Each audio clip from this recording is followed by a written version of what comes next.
ഒരു പാക്കറ്റ് നല്ല കട്ട തൈരും ഇനി ഒരു പടവലങ്ങയും കൂടെ ഉണ്ടെങ്കിൽ നല്ലൊരു പൊളിയായിട്ട് ഉണ്ടാക്കിയെടുക്കാം. ഇനിയിപ്പോഴ് ഈ പടവലങ്ങയൊക്കെ വെറുതെ എടുത്ത് കളയുമ്പോൾ ഇങ്ങനെയൊക്കെ ഒന്ന് ട്രൈ ചെയ്ത് നോക്കിക്കോളൂ. ഒരിക്കലും ഇത് കളയാൻ തോന്നില്ല, അത്രയ്ക്കും ടേസ്റ്റിയാണ്. അപ്പോഴിതെങ്ങനെയാണ് ഉണ്ടാക്കുന്നത് കണ്ടു നോക്കിയാലോ. അതിനു മുന്നേ ഈ ചാനൽ ഇതുവരെ സബ്സ്ക്രൈബ് ചെയ്യാതെ ആരെങ്കിലും കാണുന്നുണ്ടെങ്കിൽ പ്ലീസ് ഒന്ന് സബ്സ്ക്രൈബ് ചെയ്ത് സപ്പോർട്ടൂടെ ചെയ്തേക്കണേ. കൂടെ കാണുന്ന ബെല്ലൈക്കണിൽ ഓളെ തന്നെ മറക്കാതെ അമർത്തിയേക്കണേ. ഇതുണ്ടാക്കാനേ ആദ്യമേ നമുക്ക് ഈ പടവലങ്ങയൊക്കെ ഒന്ന് വേവിച്ചെടുക്കണം. അതിന് വേണ്ടിയിട്ട് ഒരു പാത്രത്തിലെ കുറച്ച് വെള്ളം ഒന്ന് അടുപ്പത്തേക്ക് വെക്കാം. ഇനി അതിലേക്ക് നമുക്ക് ആവശ്യത്തിനുള്ള ഉപ്പും കൂടെ ചേർത്ത് കൊടുക്കാവേ. ഈ പടവലങ്ങയ്ക്ക് ആവശ്യത്തിനുള്ള ഉപ്പാണ് ചേർത്ത് കൊടുക്കുന്നത്. ഇനി ഇതൊന്ന് തിളച്ച് വരട്ടെ. അപ്പോഴേക്കും നമുക്ക് ഇതിലേക്ക് കുറച്ച് മഞ്ഞൾപ്പൊടിയും കൂടെ ഒന്ന് ചേർത്ത് കൊടുക്കണം. ഒരു 1/4 ടീസ്പൂണൊക്കെ മഞ്ഞൾപ്പൊടിയും കൂടെ ഒന്ന് ചേർത്ത് കൊടുക്കാം. ചേർത്തിട്ട് അതും ഒന്ന് തിളച്ച് വരുമ്പോഴേക്കും ഇനി നമ്മൾ അരിഞ്ഞ് വൃത്തിയാക്കി വെച്ചേക്കുന്നത് നമ്മുടെ പടവലങ്ങയും കൂടെ അങ്ങോട്ട് ചേർത്ത് കൊടുക്കാവേ. ഞാനിവിടെ പടവലങ്ങ ഒരെണ്ണേ എടുത്തിട്ടുള്ളൂ. അതിൻ്റെ തൊലിയൊക്കെ ഒന്ന് കളഞ്ഞിട്ട് അത് താണ്ട അത്യാവശ്യം ഈ ഷേപ്പിലാട്ടോ ഞാനൊന്ന് അരിഞ്ഞെടുത്തേക്കുന്നത്. അതിനകത്തെ കുരുവൊക്കെ ഒന്ന് കളഞ്ഞിട്ടാണ് എടുത്തേക്കുന്നത്. ഇനി ഇത് ആ വെള്ളത്തിലോട്ട് അങ്ങോട്ട് ഇട്ട് കൊടുക്കാം. ഒരു 5 മിനിറ്റ് മതിയാവും. ഇത് ഈ വെള്ളത്തിൽ കിടന്നൊന്ന് തിളയ്ക്കുമ്പോഴേക്കും ഇതങ്ങ് വെന്ത്. പടവലങ്ങയൊക്കെ ചിലർ യൂസ് ചെയ്യാറേ ഇല്ല, വെറുതെ എടുത്ത് കളയുന്നത് ഞാൻ കണ്ടിട്ടുണ്ട്. അങ്ങനെയുള്ളവർക്കൊക്കെ പറ്റിയൊരു റെസിപ്പിയാണ് ഇത്. ഇങ്ങനെയൊക്കെ ഒന്ന് ഉണ്ടാക്കി നോക്കിയാൽ ഇതിങ്ങനെ വെറുതെ കളയാൻ തോന്നിയില്ല കേട്ടോ, നല്ല ടേസ്റ്റുമാണേ. അപ്പോൾ ഇതാണ്ട് ഇപ്പം ഇതൊന്ന് വെന്ത് വന്നിട്ടുണ്ട്. ഒരു 5 മിനിറ്റ് ഒന്ന് തിളച്ചപ്പോഴത്തേനും ഇത് വെന്ത് വന്നിട്ടുണ്ട്. അപ്പോൾ ഇതാണ്ട് ഈ പരുവം വരെയൊക്കെ ഒന്ന് വേവിച്ചെടുത്താൽ മതിയാവും.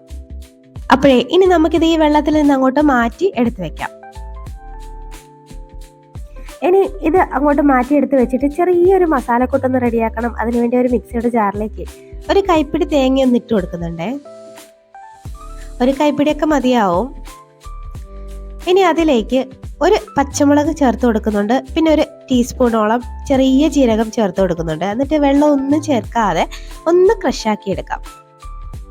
ചെറിയൊരു ലൈറ്റിൻ്റെ പ്രശ്നമുണ്ട്, അപ്പോൾ കുഴപ്പമില്ലാതെ കാണുന്നെന്ന് വിചാരിക്കുന്നതാണ്. ഇതുപോലെ അങ്ങോട്ട് ക്രഷാക്കി മാറ്റി വെക്കാവേ. ഇനി ഞാനിവിടെ ഒരു പാക്കറ്റ് പുളിയില്ലാത്ത തൈരാട്ടം എടുത്തേക്കുന്നത്. അതൊരു ബൗളിലേക്ക് ഒന്ന് ചേർത്ത് കൊടുത്തിട്ടുണ്ട്. ഇനി അത് നന്നായിട്ട് നമുക്കൊരു വിസ്ക് വെച്ചിട്ട് നന്നായിട്ടൊന്ന് അടിച്ചെടുക്കണം. അതിൻ്റെ ആ കട്ടകളൊക്കെ നന്നായിട്ടൊന്ന് ഉടച്ചെടുക്കാവേ. ഇപ്പം ഇതാണ് ഇതൊന്ന് റെഡി ആയിട്ടുണ്ട്. ഇനി നമുക്ക് ഇതിലേക്ക് നമ്മളിവിടെ വേവിച്ച് വെച്ചേക്ക് നമ്മുടെ പടവലങ്ങ അങ്ങോട്ട് ഇട്ട് കൊടുക്കാം. ശരിക്കും പറഞ്ഞാൽ ഈ പടവലങ്ങയുടെ ടേസ്റ്റ് എടുത്തൊന്നും അറിയുകയില്ല കേട്ടോ ഈ തൈരിലിട്ട് കഴിക്കുമ്പോഴേക്കും. ഇനി നമുക്കിതിലേക്ക് നമ്മളിവിടെ തേങ്ങയുടെ മിക്സ് അരച്ച് വെച്ചിട്ടില്ലേ, അപ്പം അതും കൂടെ അങ്ങോട്ട് ഇട്ട് കൊടുക്കാവേ. ഈ ചൂടുള്ള സമയത്തൊക്കെ ഇതുപോലൊരു പച്ചടിയൊക്കെ ദിവസം ഉണ്ടാക്കി കഴിക്കുകയാണെങ്കിൽ നല്ലതായിരിക്കും കേട്ടോ. വയറിനും നല്ലൊരു തണുപ്പാണ്. അപ്പോൾ എന്നും ഈ തൈരിൽ വെറൈറ്റി ആയിട്ടൊക്കെ ഉണ്ടാക്കുകയാണെങ്കിൽ കഴിക്കാനൊരു രസമല്ലേ. അപ്പോൾ ഇത് ഇങ്ങനെയൊക്കെ ഈ പടവലങ്ങയൊക്കെ ഇട്ടിങ്ങനെ കറി വെച്ച് കഴിഞ്ഞാൽ നല്ലതാണ് കേട്ടോ. അപ്പോൾ ഇതാണ് തേങ്ങയുടെ മിക്സ് എല്ലാം ഒന്ന് ചേർത്തിട്ട് കുറച്ച് മല്ലിയില അരിഞ്ഞത് കൂടെ ഒന്ന് ചേർത്ത് കൊടുക്കുന്നുണ്ട്. ഇനി ഇതിലേക്ക് ആവശ്യത്തിനുള്ള കുറച്ച് ഉപ്പും കൂടെ ഒന്ന് ചേർത്ത് കൊടുക്കാം. അപ്പം ഞാൻ ഈ പടവലങ്ങ വേവിച്ചപ്പോൾ ഓൾറെഡി ഉപ്പ് ചേർത്തായിരുന്നു. അപ്പോൾ ഉപ്പ് നോക്കിയിട്ടൊക്കെ ചേർക്കണം. ചേർത്തിട്ട് ഇത് നന്നായിട്ടൊന്നങ്ങ് മിക്സ് ആക്കി എടുക്കാം. നല്ലൊരു ടേസ്റ്റാണ് കേട്ടോ ചോറിൻ്റെ കൂടെ. മീൻകറിയൊക്കെ ഉണ്ടെങ്കിൽ സൈഡിൽ ഇത് വെച്ച് കഴിക്കാൻ നല്ലതായിരിക്കും കേട്ടോ, നല്ലൊരു ടേസ്റ്റാണ്. ഞാൻ ഇതും ഒരു മീൻ പൊരിച്ചത് മാത്രം കൂട്ടി കഴിക്കാറുണ്ട്, എനിക്ക് ഭയങ്കര ഇഷ്ടമാണ്. അപ്പോൾ അതാണ് ഇതുപോലെ ഒന്നങ്ങ് മിക്സാക്കി എടുത്ത് മാറ്റി വയ്ക്കുക. ഇനി ഒരു ചെറിയൊരു താളിപ്പ് കൂടെ ഉള്ളൂ, അതുകൂടെ കഴിഞ്ഞാൽ നമ്മുടെ പരിപാടി കഴിഞ്ഞു. പക്ഷേങ്കിൽ വളരെ എളുപ്പത്തിൽ ഉണ്ടാക്കാം, എന്നാലും നല്ല ടേസ്റ്റുമാണ്.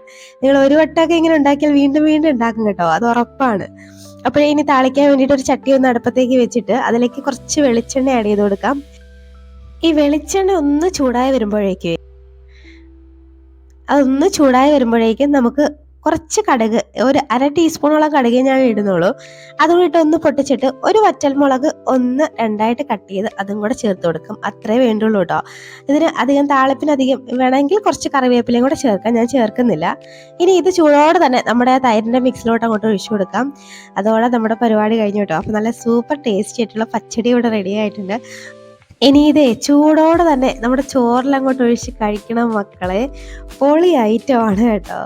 ഇത് വെറുതെ ഇങ്ങനെ കോരി കുടിക്കാനും നല്ല രസമാണ് കേട്ടോ. അപ്പം നിങ്ങളെല്ലാവരും ഒന്ന് ട്രൈ ആക്കി നോക്കണം. അപ്പം എല്ലാവർക്കും ഇഷ്ടപ്പെടുന്ന ഒരു റെസിപ്പിയാണ്. അപ്പം ഇനി ഒരു റെസിപ്പിയുമായി വീണ്ടും കാണാം. അതുവരേക്കും ബൈ. പിന്നെ നിങ്ങളുടെ അഭിപ്രായങ്ങൾ കമൻറ്റ് ബോക്സിൽ മറക്കാതെ ഒന്ന് അറിയിച്ചേക്കണേ. കൂടി ഒരു ലൈക്കും കൂടെ തന്നേക്കണേ.